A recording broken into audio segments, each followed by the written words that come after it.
di am mbégte ko ak contentement bu baax di wax ne ñoo ngi amaat mbégte ak contentement di ñëw di leen dalal ci seen émission boobu ñu tuddee jaar-jaar tey nag ñu am ay mbir yoo xamante ni bëgg nañ koo leeral askan wi nga xamante ni ñoo nekkee fii muy askanu Sénégal rawatina ñi nekkee Layun tey nag ñu am mbégte ak contentement di dalalaat sunu xarit Abdou Mati Ndiaye moom mi nga xamante ni mooy président HLM de Layun tey nag ñu am mbégte ak contentement bu baax ci mu doomu ndeyam Malick Seck nga xamante ni moo nekk ci wetam noonu it am ay leeral yoo xam ne bëgg nañ koo leeral askan wi nga xam ne ñoo ngi leen di bàyyi xel Abdou Mati Ndiaye ñoo ngi lay nuyu di la ziare. waaw sëñ Pape ñu ngi lay fay di la ziyaarewaat bu baax a baax di amaat mbégte ak contentement ci dellu si giñ dellu si waat ci sa biir émission jaar-jaar di ko rafetlu mu doon émission boo xam ni ñëpp ko koy suivre laata ñuy dugg nag ci waxtaan bi damay nuyu ki nga xam ni moom laa toogal muy Malick Seck di coordinateur ci biir ARTREM mais ARTREM nag mooy association des ressortissants sénégalais résidant au Maroc di amat mbégte loolu ci dellusiwaat gi ñu dellusiwaat fii di leeral li nga xam ne mooy ARTREM bi nekk fii ci Layun muy mel ni jamono yi yëpp ñu ngi ñuy woo téléphone naan ñu dañuy dégg dafa am beneen ARTREM wala dafa am beneen njiit bu nekk buy woote ci turu ARTREM ñu bëggoon leeral tuuti rek nit ñi ba ñu xam li leen di leeral mooy ARTREM association la boo xam ni ça date depuis 1961 kon loolu jiitu na sax maanaam suñu ñëw àdduna ba tax na ARTREM boobu ba tey mu doon muy association sénégalais yi nga xam ni ñoom ñoo doon ay étudiants doon jàng si fii doon fi jànge ñoom ñoo ko créé woon mu nekkoon aussi association boo xam ni li taxoon ñu créé ko c'est pour réunir sénégalais yi nekk Maroc pour faciliter seen diggante Sénégal ak Maroc pour yombal ko ci wàllu culture ci wàllu économique ci lépp loo xam ne rek étranger dina ko soxla ci dëkk ci diggante aussi dëkk ak dëkk moo taxoon ñi nga xam ne ñoo doon sénégalais yi fi nekkoon doonoon ay étudiants autant créé woon association bi pour mën di booloo di waxtaan di dajaloo di yëkkateendoo di dóorandoo waaye ñuy dem bay jamono ba 2014 association bi am président bu ñuy wax sëñ Abdoulaye Diop ñu nommé woon ko par assemblée générale moom mu nekkoon ko di ko doxal ñu 2014 ba 2017 moom mu yoroon ko waaye association boo gis dafa am statut ak règlement intérieur u association ARTREM permettre képp koo xam ne da ngay jiite lii di association bi ngay dugg ci wàllu politique maanaam te ba ñu gisee ba xam ni sëñ Abdoulaye Diop moom mi ngi dugg ci politique ñu moom mu daal di démissionné bi mu démissionné léegi nag ñu war réorganiser waat association bi léegi nag réorganisation boobu am loo xam ni ñoo xam ni ñoom la ñuy woowee les sages sa nekk Casablanca coordonné par le consul Massamba Sarr ñooñu ñoo jóg ngir taxawalaat lii di association bi ci biir Maroc depuis 2017 ñooñu ñuy def tour des régions di xool yi nga xam ne ñooy sénégalais yi fa nekk ba récemment lañ ñëw fii di Layun laata loolu Layun amoon na ñu fi nekkoon doon yoroon association boobu niñ ko yoree woon amaana sénégalais yi fi nekk rafetlu wuñ ko woon ci wàllu yoreen bi ba tax na ñoom ñu jóg ànd ko ak ñun ci lañ bokk ci ñooñu ñu jóg ànd ak sénégalais yi def suñu pétition ba xam ni ba am lu tolloog 300 personnes ñoo xam ni ànduñu ci li nga xam ni ñi yor association sénégalais bi noonu la ñuy dox léegi nag ñooñu bi ñu ko defee ñu envoyé ko li nga xam ni mooy comité ad hoc bi nga xam ni ñoom ñooy maanaam bu ñu nee direction bi ñooñu la ñuy wax direction ñu envoyé leen ko bañ nekk envoyé aussi ci lañ ñi ñoom de xamuñu woon ni nii la mbir mi demee waaye gannaaw ko nii la demee nag daañ fi ñëw waxtaan ak ñun bu ko defee ñu trouver solution ndax kat ay sénégalais fu ñu nekk dañu war di ànd di booloo juboo doon benn waaye mënuñu fa nekk di xaajaloo ñii jëm fii ñii jëm fii te boobaa du ñu apporter dara ba tax na ci la fi vice consul ñëwoon bi mu fi ñëwee ñu posé problème bi waxtaan ak moom mu déglu sénégalais yi wax ko seen métti seen nekkin fii ñu wax ko ci suñu digg ak naar yi muy nekkin bu rafet bu ñu nekk ak ñoom waaye li nga xam ne mooy suñu digg ak sénégalais yi ak association bi nga xam ni moo fi nekk di association Arcelem bi fi nekk ñu war ko jubbanti tegaat ci yoon ba defaraat ko ci loolu nag mu ànd ceeg ñun rafetlu ko bi mu demee mu waxtaan ceeg consul ba consul ñu dépêché di comité ad hoc bi nag biñ fi ñëwee ñoom it laata ñuy ñëw ci lañ déclaré ci la ñu wax ak ki nga xam ne moo fi nekkoon ni ko kat daañ fi ñëw te jot nañu rapport bi nga xam ne sénégalais yi nekk fii moom la ñu def kon il est temps ñu xoolaat seen nekkin bi foofu ko Arcelem bi ñu defaraat ko bi ñu waxee ñu ni il faut que ñu passer à des élections ñu élire quelqu'un koo xam ni sera élu démocratiquement donc ba ñoom ñu proposé woon ñoom seen candidat ñu ni woon day présenté wu ba mu nee day présenté wu nag ñu ni ko kon comme da ngay présenté wu te laata amoon na ay carte ak yoo xam ne moom lañ la fi joxoon ngir nga jaay ko li nga xam ne mooy képp koo xam ne bëgg na doon membre ci Arcelem nga jaay ko carte de membre yi comme léegi lañ jëm ci ay élection léegi yooyu nga jotoon a jaay ak xaalis bi carte destu carte bi da nga koy teg ci table bi bu ko defee ñi nga xam ne ñoom ñooy jël raw gàddu bi maanaam ñu jox leen li nga xam ne mooy carte yooyu ak xaalis boobu ñu gérer ko ak seen mbooloo ak seen bureau léegi nag ci loolu ñoom ci la ñu déclaré bu toog 2 jours ñu ni ñoom demuñu élection duñ ko def li tax nag ñoom ñu ni duñ ko def ñoo ko xam mais ñoom daal nee nañu dematuñu à des élections donc comité ad hoc bi a décidé comme léegi élection moom ñaari camp moo koy def te benn camp bi moom désisté na nee na du dem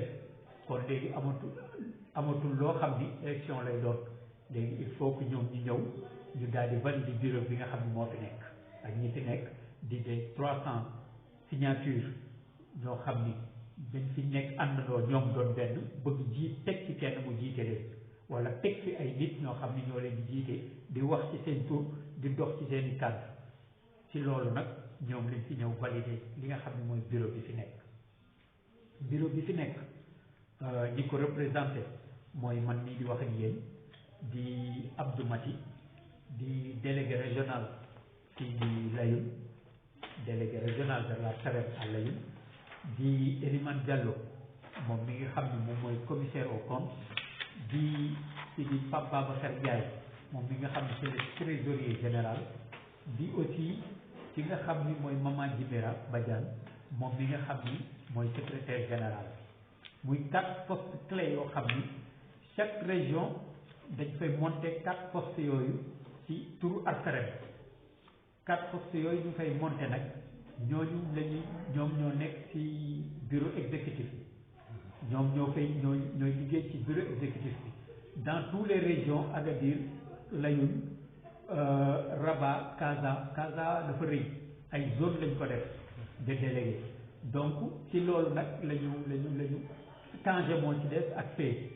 léegi bu ñu def paree Tanger ak Fès ci la ñuy monter li nga xam ne mooy le bureau national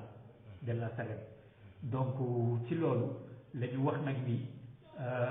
délégué yi nga xam ne ñoo nekk fii di lay délégué Agadir délégué tous les régions yi nga xam ne jot nañ leen monter ñooñu en ce moment ñi ngi ci benn groupe WhatsApp boo xam ni ñi ngi liggéey di xalaat di sottante xalaat ñi nga xam ni noonu la ñuy def ba sénégalais yi fi ñu nekkoon nekkoon fa bërki démb ñu delloo leen ci seeni place foofu ñu nekkoon kër bi nga xam ni joxoon nañ leen ko ñu dellu ko ci loolu nag la ñu nekk di ci liggéey ñooñu ñu teg leen ci ñuy doxal li nga xam ne mooy Arcelem moo tax buñ may woo di ma wax ni ma am na ñoo xam ne ñu ngi jóg di wuyoo Arcelem ñu bokk teg yéen loolu doonoon na lu ñu jaaxal waaye ñu xam ne Arcelem ñeenti ñooñu nga xam ne ñoom la ñuy fal dañuy nekk ñoo xam ni dañuy am carte de séjour ci Maroc li ma doon waxoon naa sama vidéo bee waaye xam naa ni naa ko gën a leeral ndax ñu xam ndax dégg naa ñu ni ARSAREM pour être dans le bureau de l'ARSAREM soxlawul ngay am carte de séjour si soxla na ndax Maroc doo fi dugg si rek ñu may la un visa qui dépasse 3 mois loolu amul visa bu ñu lay may c'est un visa touristique c'est un visa de 3 mois visa boobu nag boo ko amee bu visa bi jeexee tu es obligé nga génn wuti beneen cachet de visa pour dugg si waat le fait que génnoo nekk ci dëkk bi rek tu es devenu clandestin tu es entré clandestinement donc loolu yow légalatoo ci biir dëkk bi kon comment nan ngay yow sa ñàkk légal ci biir dëkk bi nga bëgg ñi nga xam ne peut-être ñii légal nañu nga bëgg leen di défendre loolu mënta nekk wala koo xam ni dafa am problème ak yoon nga dem nga ni yow tu es le président da nga war mën dem pour défendre kooku kon yow te ñu laaj la say papier amooy papier loolu kon ça devient lu impossible la loo xam ni xel nanguwu ko sax vraiment donc ñu ARSAREM ni képp ku ñuy teg ci ñi koy jiite da ngay am carte de séjour valable ci dëkk bi benn da ngay am casier judiciaire au Sénégal ñu xam ni yow Sénégal defoo fa benn njaaxu boo xam ni da nga daw dugg ci dëkk bi ba ñu lay seet wala di la wër da ngay am casier judiciaire lii di au niveau de Maroc ñu xam ni yow Maroc gi mosoo fi def dara loo xam ni yoon dina la ci topp wala yoon mos na la cee topp boo ko amee nga def say engagement yoo xam ni c'est légalisé da ngay engagé wu wane ni yow da nga jóg ngir taxawu ñi nga xam ne ñooy Sénégalais yi fi nekk boole sa temps sa doole ak sa alal nga def lépp nga def ko ci c'est lettre d'engagement boo xam ni da nga koy légaliser au niveau de l'administration marocaine donc loolu mooy li nga xam ni mooy si boo nekk njiit kuy diriger ARSAREM c'est le minimum yooyu war nga ko am donc bu ñu déggee nag ñoo xam ne dañuy woote ni ñoom ay njiit lañu ñu ni carte consulaire lañu yor ak li nga xam ni mooy passeport amuñu carte de séjour te ñoom ñooy diriger loolu danañu jaaxal ndax bu ñu liiree règlement et statut ARSAREM daañu xam ni loolu kenn def ko ci te bokk ci kenn bindu ko ci ku mu neex nag nga woote association bu la neex mën nga créer sa association mën nañ créer association sénégalais tudde ko lu leen neex muy seen association mais lii di ARSAREM comité ad hoc bi moo ko gérer pour l'instant ñiñ fi teg jii la carte yi ñu yor de membre di ko jaay carte de membre ARSAREM yii la moom la ñu yor di ko jaay keneen nag koo xam ne jëndoon na carte de membre feneen ci ARSAREM nga bokk ba tey mën nga ñëw am nga ciy droit bu la neexee nga ñëw nga gis Malick wax ak moom ni ko man am naa carte de membre ARSAREM tu es dedans yaa ngi ci biir lu ñu war kaas am nga droit nga kaas ko wala nga wax ko wala nga waxtaan ceeg ñoom kon ci leeral bañ di guddal noonu la demee ci loo xam ni mën nañ ko leeral ci ñi ñuy woo di ñu wax naan ni dañu dégg beneen ARSAREM wala dañu dégg beneen nangam sàngam ARSAREM benn la Sénégalais yi yëpp ci la ñu tënku ñi nga xam ni dafa am loo xam day leer c'est pas forcément que képp kuy sénégalais tu es dans l'ARSAREM képp koo xam ni daf ci bëgg bokk carte de membre ngay am képp ku am carte de membre yaa ngi ci biir ARSAREM mooy carte de membre ARSAREM am na nag ñu ma gis di woote yeneen association bu leen neexee am na association yu fi am ay association immigrant lañu loolu gis naa ay këyit yu ñuy wane ay récépissé yu demee noonu loolu c'est association immigrant loo xam ni bépp nationalité le concerne mais ARSAREM moom partenaire wul ak beneen association ARSAREM il est indépendant ARSAREM moom ARSAREM lay doxe statut ARSAREM lay doxe règlement intérieur ARSAREM lay doxe doxewul wala duggul coopération wul ak beneen association ndax dañuy dégg ñu naan communauté sénégalaise ARSAREM mi ngi ci biir telle association loolu c'est faux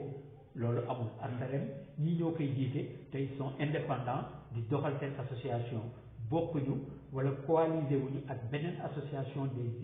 immigrés wala yeneen nationalité lii seen nationalité sénégalaise ñoom ñooy liggéey ñu àndandoo. d'accord waaw loolu am na solo mbokk yi ñuy bàyyi xel wax dëgg yàlla ñëpp ñi loolu lañ doon séntu ci leeral yi ndaxte it comme ni ma koy faral di waxee rek dafa jot lépp loo xamante ne nii lënt na ci askan wi nga xam ne ñoo ngi ñuy bàyyi xel ñu leeralal leen ko ci kaw loolu it bëggoon naa xam exactement parce que tey jii ARSALEM boobu noonu da ngay dégg am sax ñu ne këyit boobu njëriñ li bariwul da ngay dégg askan wi ñu bari di ko wax léegi ñu bëggoon xam exactement même communauté arab boobu nga xamante ni ñëwoon nañ fi taxawal bureau boobu noonu ba yàlla def yow yaa nekk président bi est-ce que ARSALEM boobu noonu tey ni ñu ko tëggee ak ni nga xamante ne moom lañ ko toggee est-ce que tey autorité Maroc yi ak autorité sénégalais yi waxtaan nañ ci ba déggoo ci ba nga xamante ni sénégalais bi nga xam ne yor na carte ARSALEM bi fu mu ko tàllal wane ne lii carte ARSALEM la autorité Maroc yi dinañ ko bàyyi xel xam ne kii doomu Sénégal la ak fépp fu mu mën a dugg carte ARSALEM boobu mën ko dimbali ndax tey carte ARSALEM boo ko waxee moo ngi mel ni nga ñëw ci réew amoo carte d'identité ñu jox la carte boo xamante ni mooy wane ne yow yaa ngi ci réewu jàmbur su ma juumul dëgg-dëgg noonu laa koy xalaatee noonu la demee léegi nag sénégalais yu bari dañuy faral di laaj carte ARSALEM boobu noonu dëgg est-ce que réellement njëriñ li bari na waaw wala déet loolu it bëggoon nañ ngi leeral ko askan wi nga xamante ni ñoo leen di seetaan. waaw suñu papa waaw xam nga li ñuy wax li may wax léegi rek samay daaneelu kàddu moom laa doon wax nee naa la carte bi boo ko amee ci nga am droit wax ci association bi ndax tu es membre association bi li tax ñu créé ko wala li tax ñu jógaat di ko taxawalaat c'est pour am renforcement de lien entre les Marocains ñu xam ne ñii organisé wu nañu am aussi li nga xam ne au niveau de l'économie au niveau de la culture au niveau de l'artisanat ndax amoon na ay jamono dañ daan def ay semaines culturelles yoo xam ni c'est sénégalais di wane sa culture mais jamono jooju dañu organiser woon mais instant yi ci désorganisation bi loolu mënta nekk kon ARSALEM bu jógee ngir taxawalaat loolu ki nga xam ne membre la ci dina ko permettre yooyu nga xam ne wax naa ko ci moom mu am ci accès li nga xam ne nag mooy pour présenter wu sa carte ñu xam ni yow yaa ngi ci biir ARSALEM tu es libre autorité marocaine li mu reconnaître te gën ko reconnaître mooy sa passeport premièrement sa carte consulaire il est comme carte d'identité bi nga xam ne yow yor nga ko te nekk Sénégal leneen li ci des mooy carte de séjour bi nga xam ni tu es au Maroc tu es résident ndax booy seet association des ressortissants sénégalais résidents au Maroc la ñu wax te buñ nee résident c'est yi nga xam ni yor nañu carte de séjour kon association bi dafa jóg taxawaat ko ngir sénégalais yi nga xam ne ñi ngi fi ñu jàppale leen pousser leen ànd ak ñoom gunge leen ba ku ci ne am li nga xam ni mooy sa wàccuwaay ci biir dëkk bi ñu delloo la fi nga nekkoon ci sa wàllu ci wàllu cër bi ñu joxoon sénégalais fii ci dëkk bi te mu dem ba loolu yàqu te li ko yàq ñun ñëpp xam nañ ko ndax dafa am ñenn ñoo xam ni ñi ngi fi bëre fi di mel ni ñooñu ñëwuñu tooguñu fi ngir liggéey dañ fi ñëw ngir dem kon nag association bi dafa jóg ngir ñi nga xam ni dañ fi ñëw toog fi di fi daan seen doole di fi yeewoo seen njaboot nekk fi wala ñoom ñu nekk fi ngir liggéey ngir toog ngir liggéey ñëwuñu fi ngir toog ngir dem mais dañ fi nekk ngir liggéey ci dëkk bi am ci seeni teranga kon ak association bi ñooñu lay waxal te ñooñu lay liggéeyal mais ñi nga xam ne dañu ñëw pour dem ñooñu mën nañu bañ adhérer ci association bu leen neexee wala aussi mën nañ ci adhérer ba ñuy dem mais association bi ne association des ressortissants sénégalais résidents au Maroc résident moom wax na lépp leneen li mooy li ma la wax carte de membre yi loolu liggéey la boo xam ne dañ koy liggéey ngir autorités yi delloo cër bi nga xam ne joxoon nañ ko sénégalais yi d'accord ak carte bi boo ko amee da ngay am carte consulaire boo amee carte consulaire am carte de membre boo amul fan yi passé ñi nga xam ni ñoo doon defar carte consulaire yi ñëwoon nañ ñi nga xam ni dañu amul carte de membre te amuñ carte consulaire ñoom ñëpp dañu wut seen carte consulaire pour ngir lan yombal liggéey bi aussi ñu xam ni ñii sont des sénégalais ndax ñi bëri ñi ngi fii ci dëkk bi di wuyoo ay sénégalais boo demee dañ lay woo nga dem police wala nga dem hôpital ñu ni la kii moo fi ñëw nee na sénégalais la nga dem xam ni kii du sénégalais d'accord mais léegi nan ngay xamee ni sénégalais la mais ci carte consulaire am carte de membre mën na ko yor mën nañ ko jox carte de membre kenn mën na ko jox carte de membre bi remplir ko te fekk du sénégalais d'accord mais looloo tax carte de membre yi ku ko amit da ngay am carte consulaire d'accord amoon na benn laaj boo xamante ni bëggoon naa ko laaj ndax askan wi ñu ci bari ñoo ngi koy faral di laaj comme tey jii communauté adopte boobu nga xamante ni nii bu ma nee communauté adopte am na ñoo xam ne sax duñ comprendre dëgg-dëgg mais man ni ma koy comprendre mooy ñi nga xamante ne nii autorité bu Sénégal ñoom ñoo leen fi teg pour sénégalais yi nga xam ne ñoo nekk ci biir Maroc yépp bépp problème bu ñu am ñoom ñoo war a taxaw jàppale leen ci wax leen fi ñuy jaar pour sénégalais yi ñuy bàyyi xel xam ko léegi ci biir loolu noonu tey am na koo xamante ne nii doon na wax ne moom la ñu fal moom moo nekk président des HLM yaa ngi dégg mais est-ce que communauté adopte bi ñu déggee loolu ñoom woote nañ foofu li jéem a leeral loolu ba pour askan wi nga xamante ne ñoo leen bàyyi xel xam dëgg-dëgg mbir yi nan la demee daal waa loolu dama ci sànni tuuti rek après fa jox Malick waaw li ma ciy wax mooy comité adopte bi ñi ko taxawal ñoom dañu mooy les sages du Casa ñi nga xam ni ay sont des ñii ay ingénieurs lañu ñii seen ay société lañu yor Casa di ay sénégalais yu fi def plus de 30 ans ñooñu la consul waxtaan ñu def réunion au niveau du consulat bi ñu defee réunion ci la ñu tënk seen statut ak seen règlement intérieur ngir taxawalaat organiser waat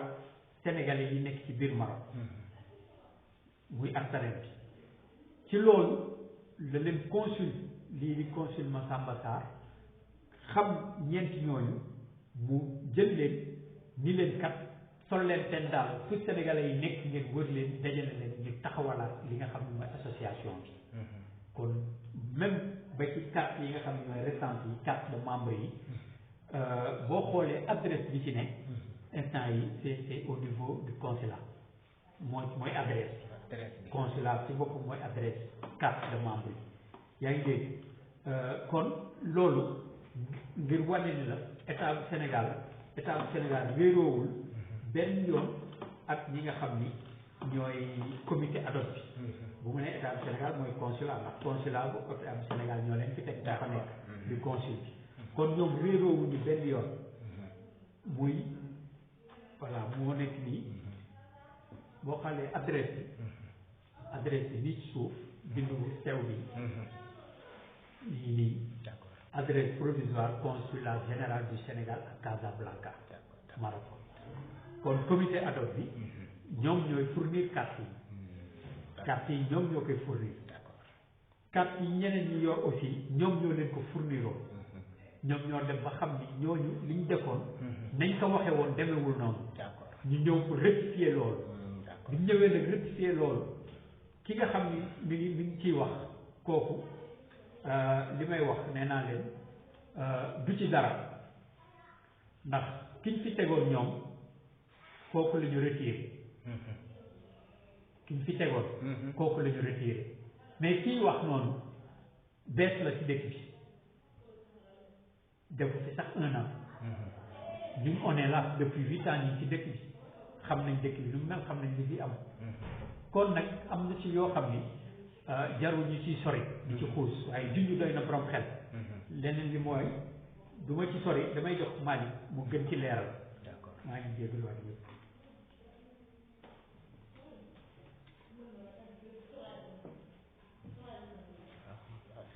waaw kon comme ni sëñ Abdou Mati fi mu daane la rek foofu la ñuy joxaate it Malick Seck moom it mu am ay mbir yoo xamante ni bëgg na ko leeralal askan wi nga xamante ni ñoo koy bàyyi xel Malick comme fii sëñ Abdou Mati bàyyee rek foofu laa lay joxe kàddu bi di la wax ne parce que it dafa bari sénégalais yoo xamante ni ñu bari dañuy faral di laaj loolu di wax ne carte HLM boobu sax man dem naa ba sax dégg ñoo xam ne dañ naan solo si taxut a bari man it loolu dina ma xaw a jaaxal trop am ñoo xamante ni sax dañu dem ba ne même carte Arcelem yooyu ñoo ñi nga xamante ni ñoom lañ ko jox sax